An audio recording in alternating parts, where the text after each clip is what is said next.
সোমা চ্যানেলের থেকেও কিন্তু আরো বড় প্রতিবাদ আমি আশা করেছিলাম।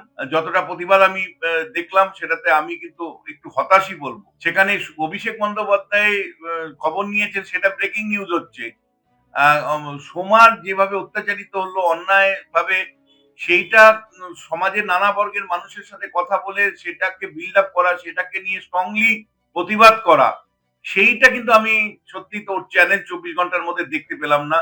আমি হতাশ। আমি নিশ্চিত যে মৌপিয়া নন্দী যদি ওই চ্যানেলে এখন থাকতেন অন্ততপক্ষে সাংবাদিক নিগ্রহটাকেও অবশ্যই প্রোটেক্ট করতো বলে আমি বিশ্বাস করি। এই যে মমতা মাঝে মাঝে বলে না যে আমাদের পুলিশ আছে, এই পুলিশ যদি থাকে তাহলে কি পুলিশ সেটা তুমি বুঝতেই পারছো।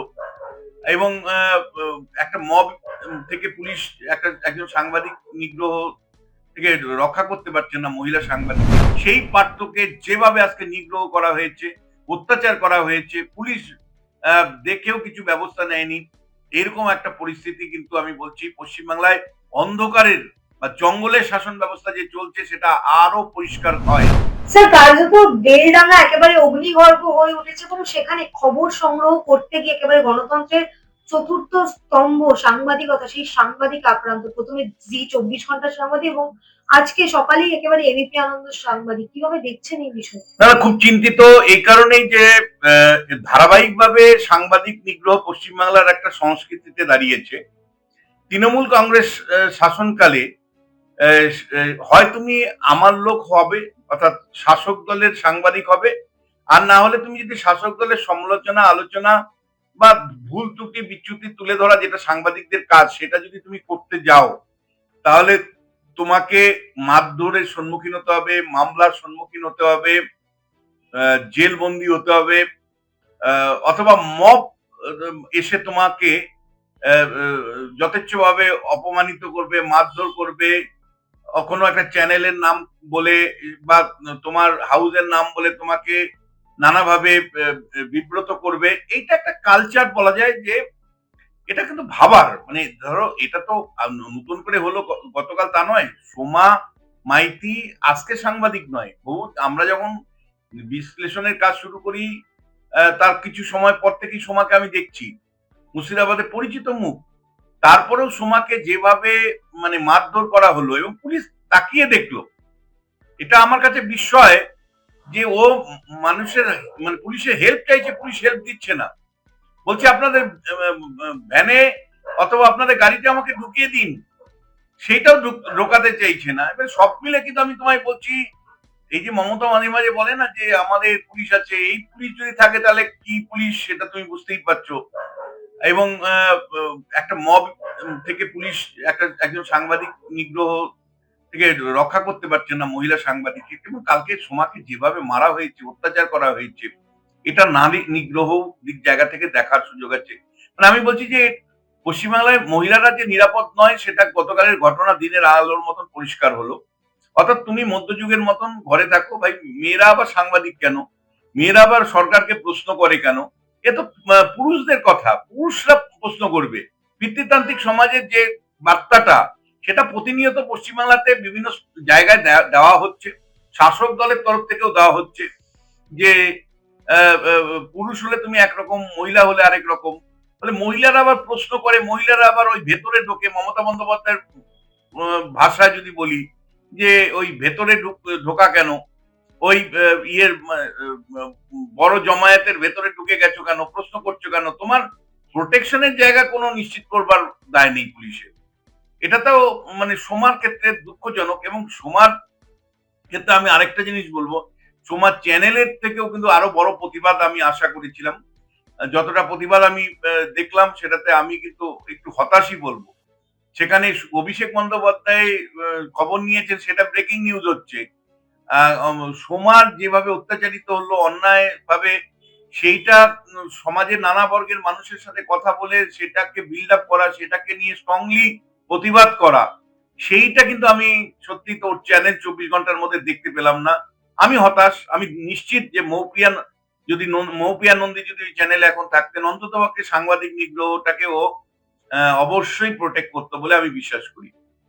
এটা আমার বিশ্বাস যে মৌপিয়াকে আমি দেখেছি অন্তত একটা প্রশ্নে, অন্য অনেক প্রশ্নে ওর সাথে আমার ওর সাথে একমত না হতে পারি, কিন্তু অন্য কোনো সাংবাদিক বা তার হাউসের সাংবাদিক কোনো সময় নিগ্রহ হলে কিন্তু মৌপিয়া ঝাঁপিয়ে পড়তো, সেটা আমি কিন্তু দেখতে পেলাম না। বরঞ্চ মিউ মিউ করে হজম করার একটা প্রবণতা আমি দেখতে পেলাম। দ্বিতীয় যেটা সেটা হলো আজকে মানে যে ঘটনাটা ঘটার পরে ওইরকম মহিলা সাংবাদিক নিগ্রহের ঘটনা কয়েক ঘন্টার মধ্যেই আবার এবিপি আনন্দের পাঠ্যকে যেভাবে মারধর করা হয়েছে এবং ক্যামেরাম্যানকে যেভাবে হ্যাকেল করা হয়েছে, সেখানে আরেক ধরনের অরাজকতা, এবং এটা পরিষ্কার মানে শাসক দলের মদত এর পেছনে কিন্তু রয়েছে। তুমি দেখো মানে কার এত সাহস আছে, কার ঘাড়ে এত মাথা আছে যে মানে গতকালের ঘটনা ঘটানোর পরে আজকেও আর সাংবাদিককে টার্গেট করে মারধর করা, তার ক্যামেরা মানে পার্সনকে ধরে হ্যাকেল করা, এবং সেখানেও কিন্তু পুলিশের ভূমিকা কিন্তু যথেষ্ট নীরব। এবং পার্থ এই প্রথম নয়, পার্থ উত্তর দিনাজপুরে চোপড়াতে বিধানসভা নির্বাচন 2021 সে মানে ভীষণভাবে আক্রান্ত হয়েছিল তৃণমূলের লোকজনদের দ্বারা। পার্থ দক্ষিণ চব্বিশ পরগনাতে আক্রান্ত হয়েছিল। এই পার্থ সাহসের সাথে সাংবাদিকতা করে। আমি পার্থ সাংবাদিকতায় আমি ভীষণ প্রশংসা করি, কারণ ভেতরে ঢুকে একেবারে নির্ভীকভাবে পার্থ কিন্তু সাংবাদিকতা করে। যে ভাবে আমি পার্থ সাংবাদিকতা দেখি সেটা আমার কাছে ভীষণ ভীষণ উদ্দীপিত মনে হয়। সেই পার্থকে যেভাবে আজকে নিগ্রহ করা হয়েছে, অত্যাচার করা হয়েছে, পুলিশ দেখেও কিছু ব্যবস্থা নেয়নি, এরকম একটা পরিস্থিতি কিন্তু আমি বলছি পশ্চিমবাংলায় অন্ধকারের বা জঙ্গলের শাসন ব্যবস্থা যে চলছে সেটা আরো পরিষ্কার হয়। সাংবাদিক যখন স্বাধীনভাবে কাজ করতে পারে না, সাংবাদিক যখন একের পর এক আক্রান্ত হচ্ছে, তখন বুঝতে হবে পশ্চিমবাংলায় জঙ্গল রাজ চলছে। এটা লালু প্রসাদ যাদবের থেকেও আরো অন্ধকার জঙ্গল, এবং এই জঙ্গলে কেবলমাত্র বাঘ সিংহ হিংস্ররাই ছাড়া রয়েছে, সভ্যদের এখানে চলার কোনো জায়গা নেই। এমন একটা শাসন ব্যবস্থা মমতা বন্দ্যোপাধ্যায় চালাচ্ছেন যেখানে সভ্যদের কোনো জায়গা নেই, যুক্তির কোনো জায়গা নেই, বিচার বুদ্ধির কোনো জায়গা নেই, ন্যায় বিচারের প্রতিষ্ঠার কোনো জায়গা নেই। সেখানে কেবলমাত্র হিংস্ররা থাকবে, হিংস্র জানোয়াররা থাকবে, এবং অন্ধকার জগতের লোকরাই থাকবে। ফলে এইরকম একটা অন্ধকার জগতের যে প্রতিষ্ঠা, এটা কিন্তু আমি বলছি যে বাঙালিকে কয়েকশো মানে বছরে পিছিয়ে দিচ্ছে। একই সাথে তোমায় আমি বলতে চাই, সাংবাদিক নিগ্রহের পরে সমস্ত সাংবাদিক কুলের তরফ থেকেও কিন্তু আরো জোরালো প্রতিবাদ জানানো উচিত ছিল আমি মনে করি। কলকাতা প্রেস ক্লাব একটা নিন্দা করেছে বটে, কিন্তু আরো স্পষ্ট করে মিটিং মিছিল করা, আরো স্পষ্ট করে তাদের দাবিগুলোকে, তাদের প্রফেশনাল হ্যাজার্ডস, যেটা সে কোন রাজনৈতিক মানে দলের দ্বারা আক্রান্ত হলো, তার থেকেও বড় কথা সাংবাদিকদের যে বিভিন্ন সংগঠনগুলো আছে তাদের ঐক্যবদ্ধভাবে সাংবাদিকদের সুরক্ষার জন্য মানে নিজেদেরকে এগিয়ে আসা গুরুত্বপূর্ণ। আর ওই কিছু সংখ্যক বিশুদ্ধ মানে বাদিয়া আছেন, তারা আবার ইউটিউবারদের সাংবাদিক মানতে রাজি নন, কেউ আবার ফেসবুকের লোকদেরকে সাংবাদিক পরিষ্কার এই ঐক্যের জায়গা তৈরি করুন, এবং সাংবাদিকদের স্বাধীনভাবে কাজ করার অধিকার রক্ষার জন্য আপনারা রাস্তায় নামুন।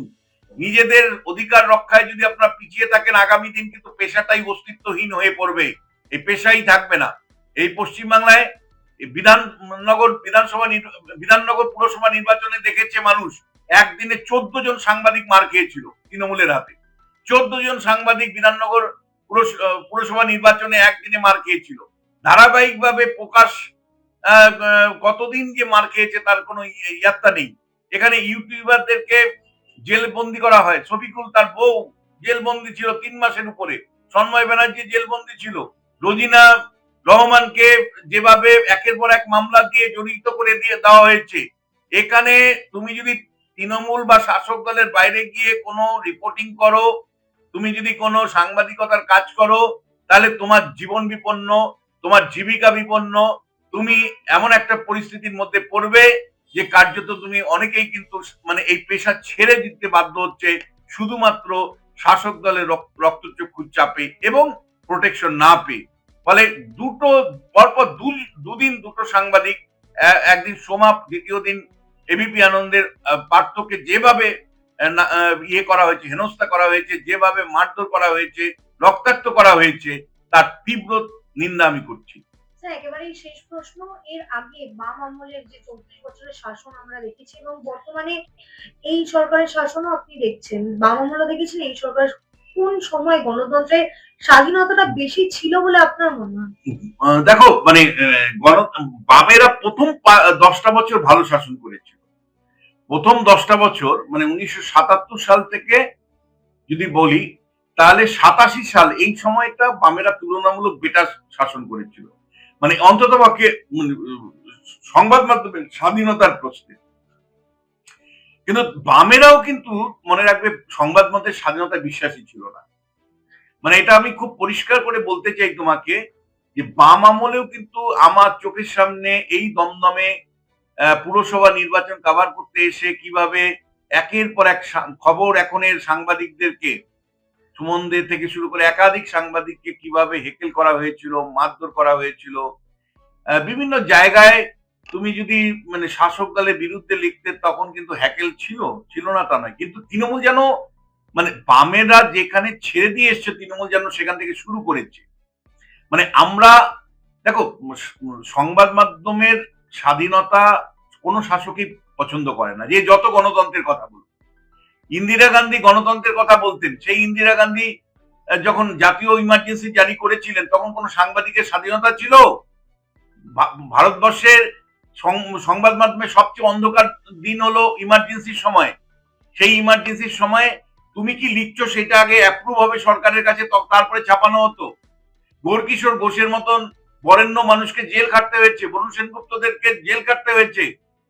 দিনের পর দিন সংবাদ মাধ্যমের উপর অত্যাচার কংগ্রেসীরা করেছে। ফলে কোন শাসক দল সংবাদ মাধ্যমকে পছন্দ করে না, সে কংগ্রেস হোক, বাম হোক, তৃণমূল হোক, বিজেপি হোক। দিল্লির বিজেপিতে দেখো গদি মিডিয়া পরিষ্কার করে নরেন্দ্র মোদীর ভজনা করো। নরেন্দ্র মোদীর ভজনা যদি না করো তাহলে তুমি এক ধরনের সাংবাদিক, আর তুমি দেশ বিরোধী সাংবাদিক। আর তুমি যদি দেশভক্তি সাংবাদিক হতে চাও তাহলে তুমি নরেন্দ্র মোদী কেন্দ্রীয় সরকারের প্রশংসা করো। ফলে এই সংবাদ মাধ্যমের স্বাধীনতা তোরাই কেউ কেয়ার করে। সেই কারণেই না ভারতবর্ষের মানে যে সংবাদ মাধ্যমের যে র্যাঙ্কিং, সেই র্যাঙ্কিং এ আমরা 140-এর উপরে। অর্থাৎ পৃথিবীর একেবারে শেষ দিকের যে কয়টা গণতান্ত্রিক দেশ আছে সেই র্যাঙ্কিং এ পৌঁছেছি আমরা। 144তম দেশ হলো ভারতবর্ষ সংবাদপত্রের স্বাধীনতার প্রশ্নে। ফলে তুমি বুঝতেই পারছো। কিন্তু তৃণমূল কংগ্রেস যেটা করছে, সংবাদ হয় তুমি আমার সাংবাদিক অর্থাৎ মমতা বন্দ্যোপাধ্যায়ের পাশাপাশি ঘুরতে হবে, দেখবে সব ঘুরে। আবার আবার নবান্নের 14 তলায় উঠে বিকেলবেলা মুড়ি চানাচুর, তারা হলো দিদি, মানে দিদি এবং দিদির সাংবাদিক। এই দিদির সাংবাদিক আর মোদির সাংবাদিকের বাইরে যারা আছেন তাদের বিপদ এই সময় সবচেয়ে বেশি। হয় তোমাকে দিদির সাংবাদিক হতে হবে, তাহলে তুমি খুব সেফটি, বিভিন্ন জায়গায় যাবে, খাওয়া দাওয়া, তারপর মানে যাতায়াতের খরচা, তারপর তুমি ভালো ঘরে থাকবে, ও মানে এলাহি ব্যবস্থা। তোমার ছেলের ভর্তি নিয়ে চিন্তা হবে না, ইত্যাদি ইত্যাদি ইত্যাদি। তোমার বউ চাকরি পেয়ে যাবে কোনো না কোনো একটা স্থায়ী অস্থায়ী কোনো বিষয়ে। আর মোদির মিডিয়া যদি তুমি হও, তুমি অন্তত পক্ষে সরকারি বিভিন্ন সুযোগ সুবিধাগুলো পাবে। কিন্তু দিদি মোদির বাইরেও তো কেউ সাংবাদিকতা করতে চায় রে বাবা। এরকম বহু মানুষ আছে যারা মানে হয়তো অফিসার হতে পারতো, অধ্যাপক হতে পারতো, সেই কাজ ছেড়ে দিয়ে শুধুমাত্র নেশায় সাংবাদিকতা হয়েছে, ইমোশনে সাংবাদিকতা হয়েছে, পেশাকে ভালোবেসে সাংবাদিকতা হয়েছে। তারা মনে করেন what is right, what is wrong, আমি দুটোই বলবো।